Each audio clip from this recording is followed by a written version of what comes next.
Terceiro ano, tudo em ordem? Como é que vocês estão? As provas tranquilas, simulado, graças a Deus aí partindo para o último mês, se Deus quiser, dessas aulas assim, né? Para a gente voltar em agosto presencial. Tô com muita saudade de vocês, muita mesmo.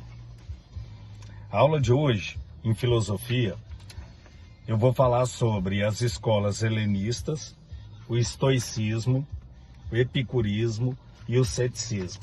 Coisas que vocês já têm noção, né? Na filosofia, às vezes, vocês podem ter se esquecido. Então, vamos lá. Esses termos, no caso, eu vou começar com o helenismo. Essa filosofia helenística, o próprio nome, porque em história, quando vocês estudam isso, vocês sabem que é essa mistura, né? O helenismo é essa mistura de culturas que foi formado. Na filosofia, ele vai explicar, o autor de vocês, que também está muito bacana, ele fala que é o nome dado às escolas da filosofia grega, que acabou desenvolvendo nesse período, principalmente posterior à morte de Alexandre o Grande, que foi a partir de 323 a.C. E um ano antes da morte de Aristóteles. A Grécia, olha aí como que o autor ele escreve isso. A Grécia passou a ter maior contato com estrangeiros de diversas origens. Por isso esse nome, o que? Helenismo. É essa mistura.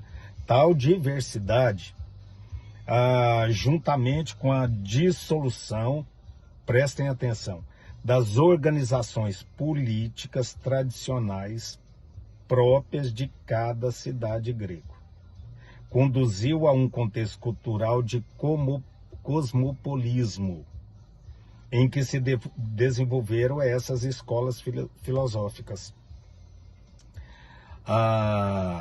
Então aí dá para eu entender que essa filosofia ela tem assim, tem alguns teóricos que falam que esse período é um período rico. Por quê? Porque essa mistura de cultura acabou então elevando. Depois ele põe assim, ó, esse contexto cosmopolita, somado à metafísica já bem estabelecida pelos esforços dos pensadores da Academia de Liceu, foi um solo fértil para essa preocupação inerente a essa escola no quesito que? Moral e ético. Então vem dessa mistura, é bem cosmopolita, e aí então eles vão se preocupar com aquilo que é o que? Moral e ético. Agora, o estoicismo deriva da palavra grega estoá, que significa pórtico.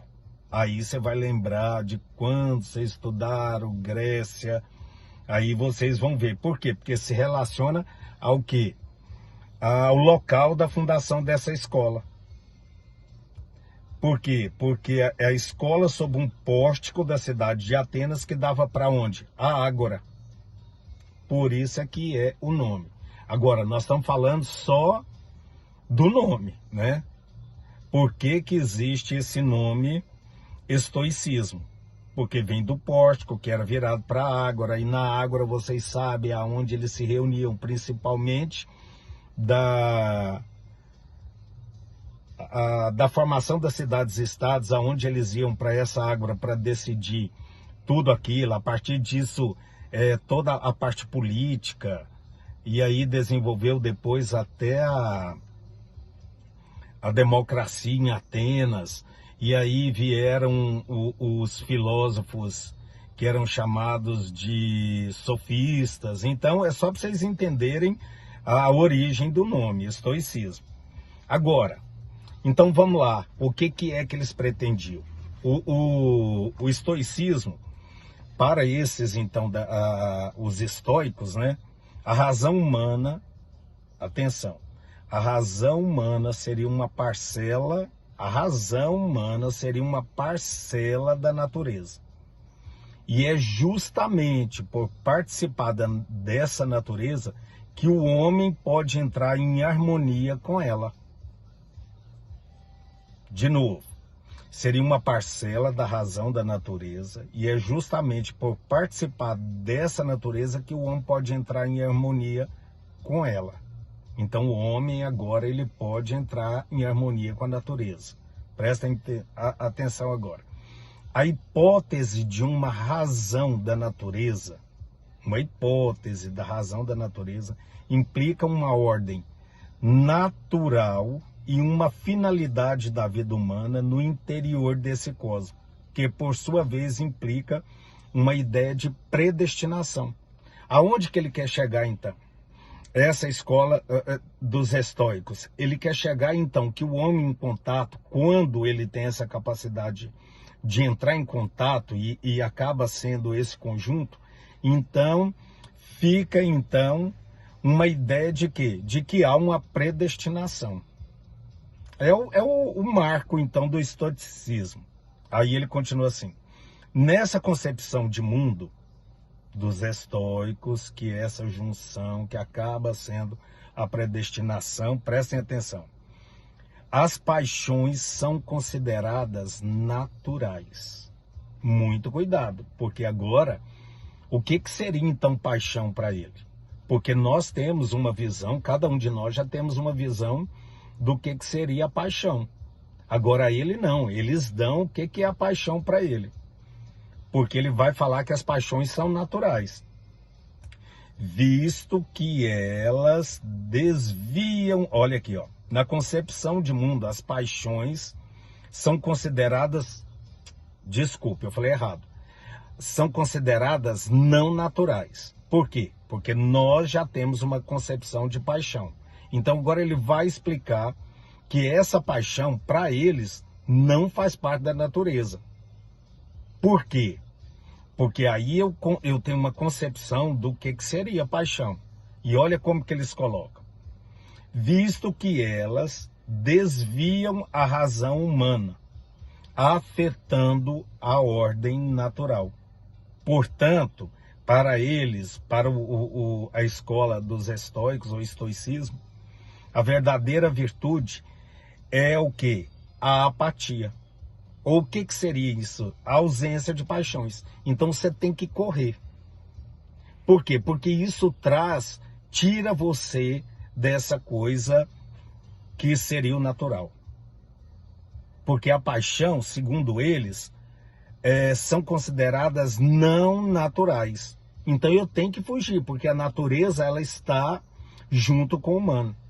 Então eu tenho que me desvencilhar dessas paixões. Olha aqui. Ou seja, a ausência de paixões e não a temperança como é a ética aristotélica. Então, essa doutrina estoica acaba sendo muito influente na Grécia, depois vai para Roma. E um expoente dessa escola foi Zenão.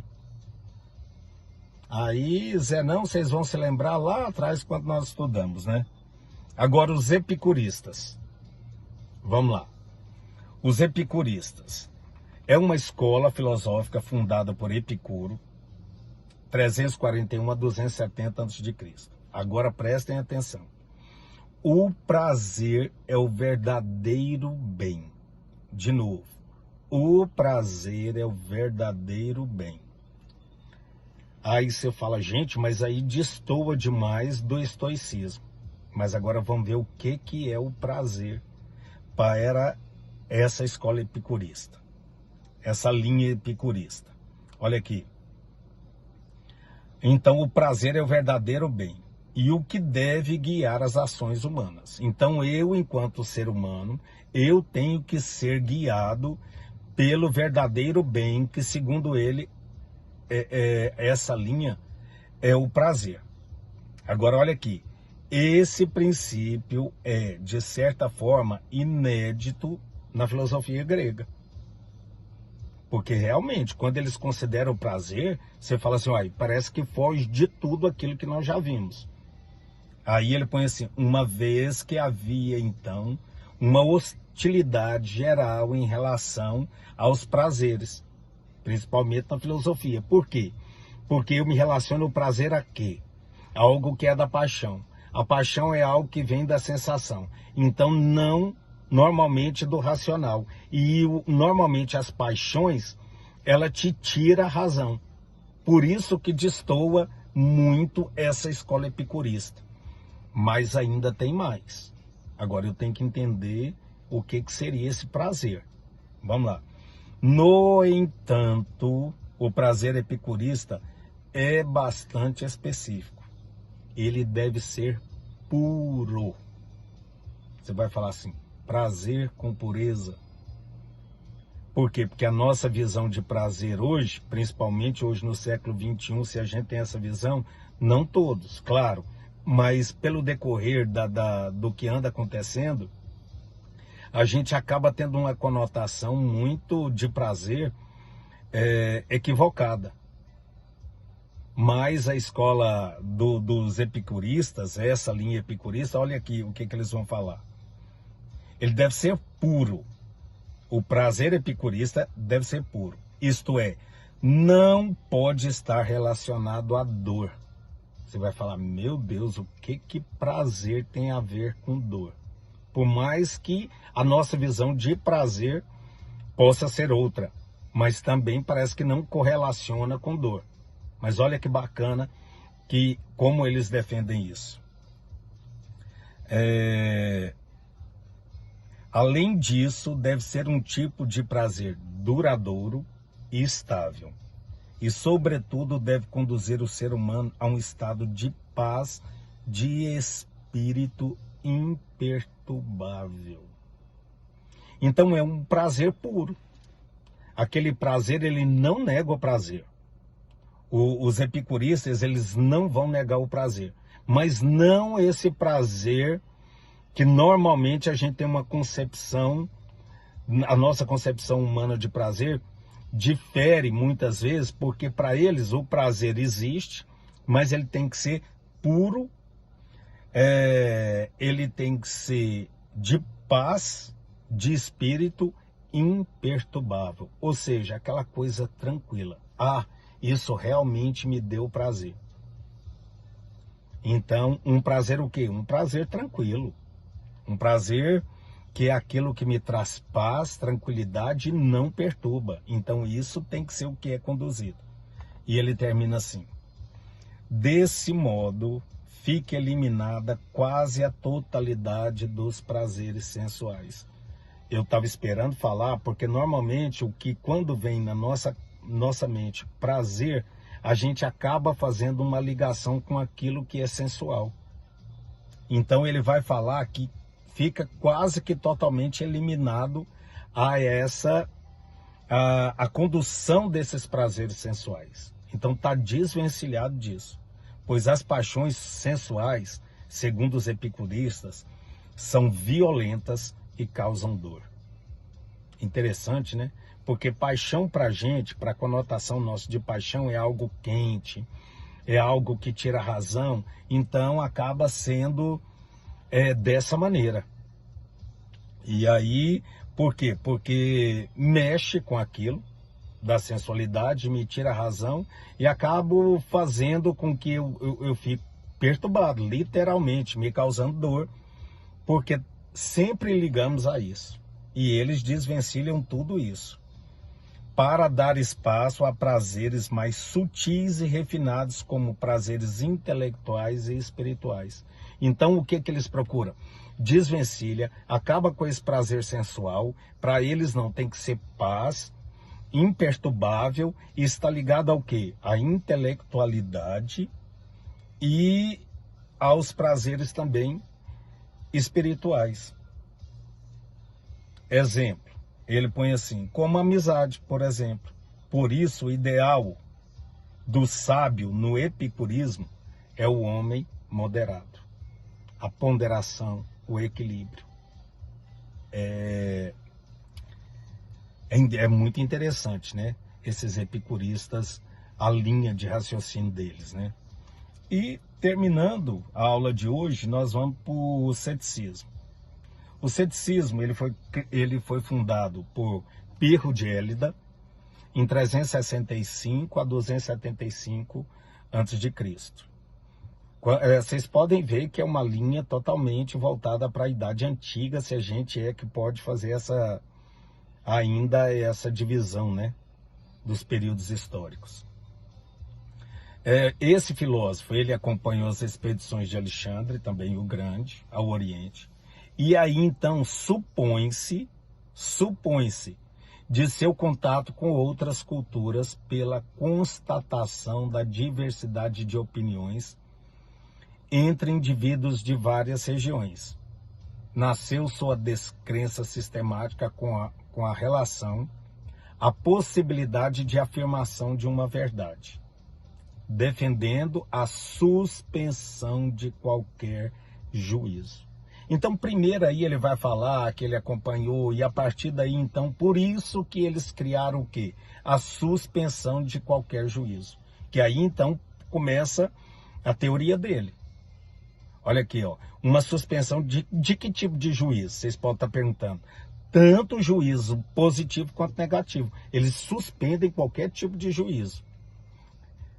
Para o cético, porque nós estamos falando do ceticismo, para o cético, portanto, não seria correto afirmar ou negar que qualquer coisa fosse verdadeira ou falsa, conhecida ou conhecível. Estranho, né? Então, eles não aceitam isso. Tá? Qualquer coisa, qualquer juízo, eles suspendem esse tipo de juízo positivo e negativo. Não existe, então, eu querer afirmar alguma coisa, então, ela como sendo verdadeira, falsa, conhecida ou conhecível. Essa suspensão, aí ele discorre a teoria dele. Essa suspensão de juízo conduz o cético à sua forma de ataraxia. O que é isso, professor? O estado de tranquilidade imperturbável. Quando eu não faço esse tipo de juízo, porque ele suspende tudo, eu encontro essa ataraxia, que é essa tranquilidade imperturbável, que, diferentemente da ataraxia epicurista, não é a fruição constante de prazeres amenos, mas a suspensão do juízo sobre as experiências das coisas. Aí ele dá um exemplo assim, ó, sobre o julgamento de as coisas serem boas ou más. Então você exclui esse tipo de juízo. E aí fala assim, ó, que ele, né, que é de Eleia, não deixou nenhuma anotação. Os registros que tem foram os seus discípulos que colocaram. E ele, então, foi responsável pela sistematização do ceticismo helenista. Claro, helenista devido a essa mistura, porque ele acompanha Alexandre o Grande. Então, todas essas correntes são fáceis de entender. É bom que vocês ouçam de novo, depois vejam de novo, para ir anotando aí esses adendos que eu fiz, tá? Então, um beijo no coração de todos vocês. Tô com muita saudade. Valeu.